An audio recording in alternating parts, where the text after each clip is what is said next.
This weekend we saw the highly anticipated matchup between Derrick Lewis and Curtis Blaydes, and the result of this fight has been played over and over since it ended because it ended with Derrick Lewis landing a vicious knockout uppercut in the second round. Now, on the actual knockout, what happened was we saw Curtis Blaydes shoot in for that takedown. However, it seemed that he left his chin exposed. This is when Derrick Lewis capitalized on that moment and he landed that uppercut, resulting in knocking Blaydes out cold. Now, what's interesting about this case is as soon as Blaydes was hit by Lewis, we saw that his body didn't go completely limp. We actually saw that his legs and that his arm actually became very rigid. And with things such as traumatic brain injuries or knockouts, sometimes people will go into this abnormal posturing, and that's something I really want to focus on in today's video. Welcome, UFC fans. For those of you that aren't familiar with me, my name is Gallo and I'm a doctor of physical therapy, and with today's video, we're going to take a very close look at that devastating knockout that Derrick Lewis landed on Curtis Blaydes in their most recent matchup in UFC Vegas 19. First, I'm going to start off by showing the actual video of the knockout so that we get a good visualization for Blaydes' mechanism of injury. Then I'll go over the anatomy associated with a knockout and why a hit to the chin can cause one. And finally, I'll go over that rigid posture we saw Blaydes go into and why a knockout can cause this type of a reaction. If you like today's video and you find it informative, please hit that thumbs up and subscribe to the channel because I will be making more videos in the future regarding sports injuries, rehabilitation, and other physical therapy related content. Also, if you have any comments or questions, please leave those in the section below. Now to begin, let's take a look at that knockout. Here we see Lewis land that uppercut as Blaydes shoots in, and he'll land a couple more hits before the referee breaks it up.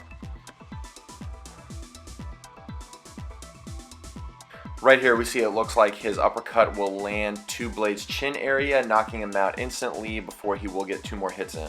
In these other camera angles, we can see as soon as Blaydes is hit, his legs go stiff along with that right arm. He seems to exhibit this abnormal posturing immediately after that uppercut.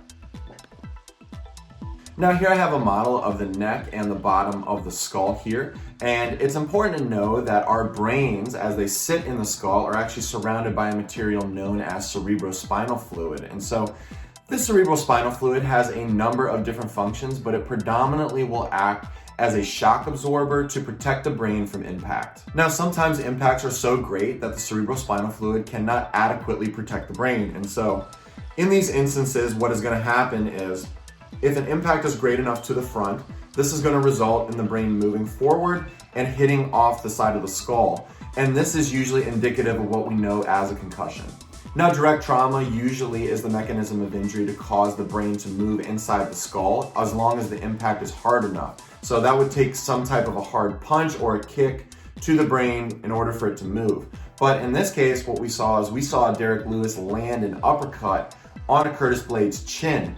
And what happens when this occurs is this is going to place a rotational force on the brain, causing it to slightly spin inside of the skull.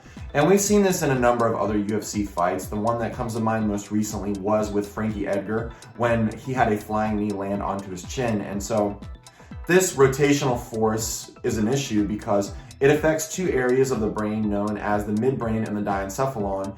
And when this torsion is going on inside, it's disrupting all of the normal cellular activities of these areas, causing the person to go unconscious. Now, there is a grading system for concussions, and they are grades 1, 2, and 3. So for a grade 1 concussion, a person is not going to lose consciousness, and they're going to have symptoms for less than 15 minutes. In a grade 2 concussion, a person is also not going to lose consciousness, but their symptoms will last typically for longer than that 15-minute time frame. And finally, in a grade 3 concussion, the person will lose consciousness and they will have usually some residual symptoms after the event. So with grade 3s, these are normally considered severe concussions. Now let's go over that posturing we saw Blaydes go into. So as soon as Lewis lands that uppercut onto his chin, it seems that Blaydes is unconscious immediately. And as he's falling to the canvas, we see that his legs remain fully extended and they are rigid. Also, his left arm seems to flex in a little bit and that right arm seems to stay rigid and extended. And this really resembles something clinically known as the fencing response. And this is something that can occur after a head trauma. Now, this type of abnormal posturing is used clinically as a clinical indicator to help determine the severity of head traumas. And There's been no official word regarding Blaydes' case at this time, and yes, I'm just going based on observation and just speculation, but the fact that Blaydes did lose consciousness and the fact that as soon as he hit the floor, we saw him go into that abnormal rigid posture, there's definitely reason to believe that he might be suffering from a severe concussion.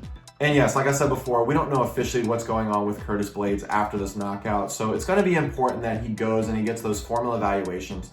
They determine the severity of the head trauma, and so hopefully we hear the results of that sometime soon. As soon as an update comes out regarding Blaydes' case, I'll be sure to update everybody in the comment section. And that's it regarding Derrick Lewis's most recent knockout against Curtis Blaydes in UFC Vegas 19. Once again, if you like today's video and you find it informative, please subscribe to the channel because I will be making more videos in the future. Thanks for tuning in, and I'll see you next time.